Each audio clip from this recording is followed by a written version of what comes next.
Hey there, Professor Bowman. My name is Gabriel O'Connell, and I'm a student in your Leadership Studies class, which has been absolutely incredible. And this is my presentation for Project 7. Um, and for this project, I chose to interview a servant leader that I know personally. He's actually my pastor, and he's been a leader and really a caretaker for me since I met him when I was a junior in high school, and that is Pastor Simon Anderson. So this is Pastor Simon and his lovely wife, Rebecca. He's absolutely incredible. They're an amazing couple. And when I saw uh, the the project criteria for this week and just reading through the chapter by Northhouse on servant leadership, I really couldn't think of anybody better than Pastor Simon to present on and even just to reflect on. He's been such a leader in my life and to so many others. And so I'm excited to do this presentation. So Pastor Simon is 29 years old. As I mentioned in this picture, that is he and his wife, Rebecca, and they have two beautiful, amazing boys together. Pictured as Lucas, he's the older one, and then Liam is the younger one. Liam was born in March, so he's still a little one, but they're absolutely incredible. And Pastor Simon is originally from Sweden, but he moved to the US when he was 9 years old. And his wife, Rebecca, is also from Sweden. She moved here when they got married in 2018. So a little more about Pastor Simon. So he currently serves as the online campus pastor for Church of the King, which is a multi-site camp or multi-site church. And we have campuses in Louisiana, Mississippi, and Georgia.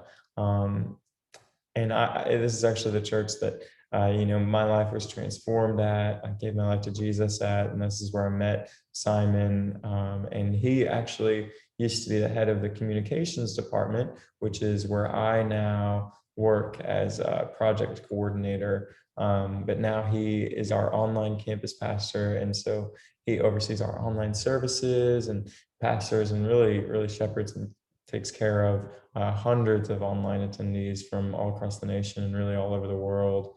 He leads a small group with his wife, Rebecca, with about 10 couples from the UK. And I hear testimony after testimony each week of what goes on online, what God's doing through Pastor Simon's leadership.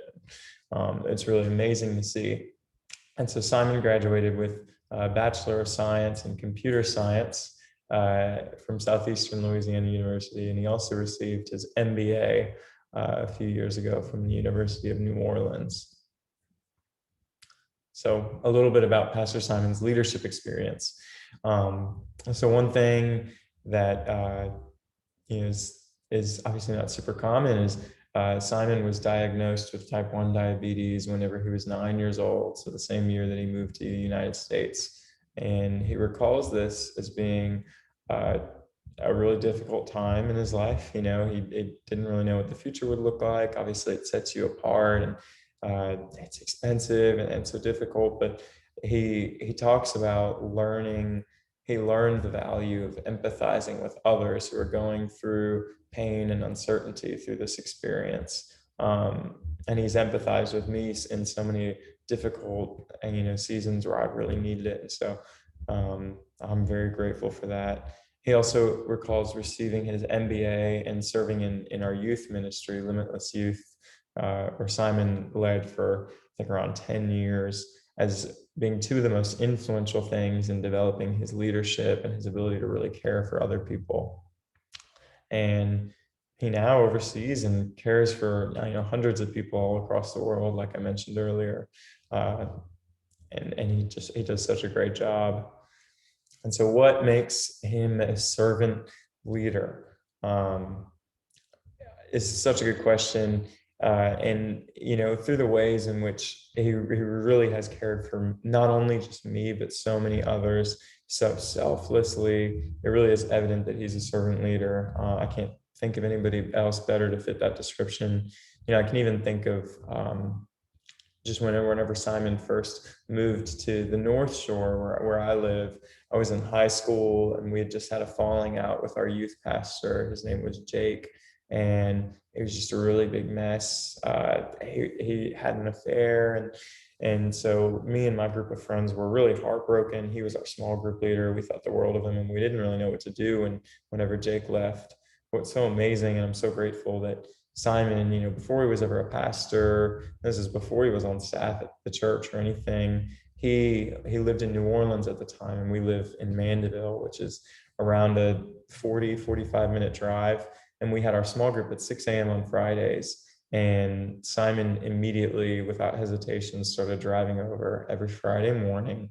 He had to wake up, at 4:30 in the morning to meet with us and to lead our group and invest in us and take care of us, which really did mean the world, so much more than I can say over a Zoom presentation. But it's things like that and so many other things. My senior year of high school, whenever my mom passed away, Simon was the first person I called in every single step of the grief journey and just processing. And he was there. He never got too tired or too busy. He's just so selfless in his leadership. And I really don't know where I'd be without him today. Going through Northhouse and the textbook and studying servant leadership, Greenleaf's 10 characteristics of a servant leader really stood out to me. Honestly, I feel like Simon models them all, but in particular, there were three: empathy, stewardship, and commitment to the growth of people that Simon just excels in. He empathizes really like nobody I've ever met. Even though he may not understand exactly how I feel or what's going on, he always does his best to put himself in my shoes or in the shoes of whoever he's leading.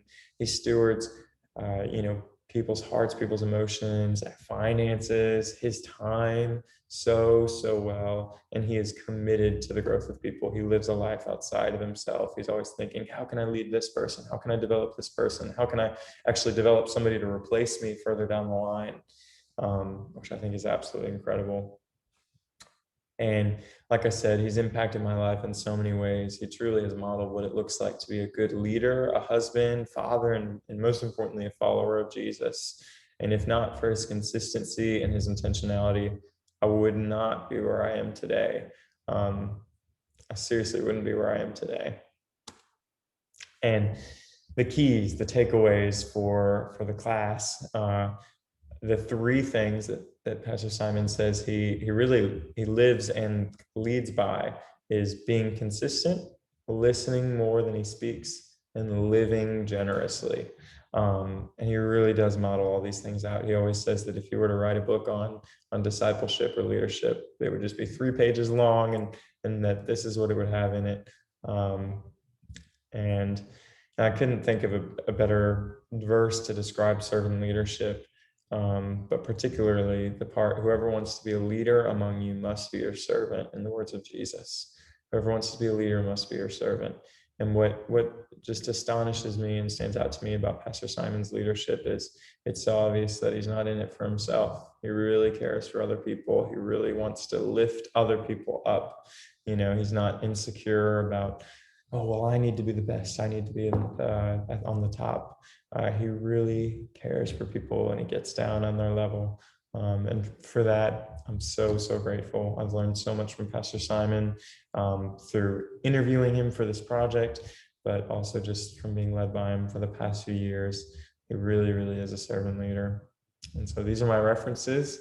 Thank you so much for allowing me to be a part of this class and for taking the time to listen to this presentation. I hope you have a blessed day or night if you're watching this at night. I'll see you later, Professor Bowman.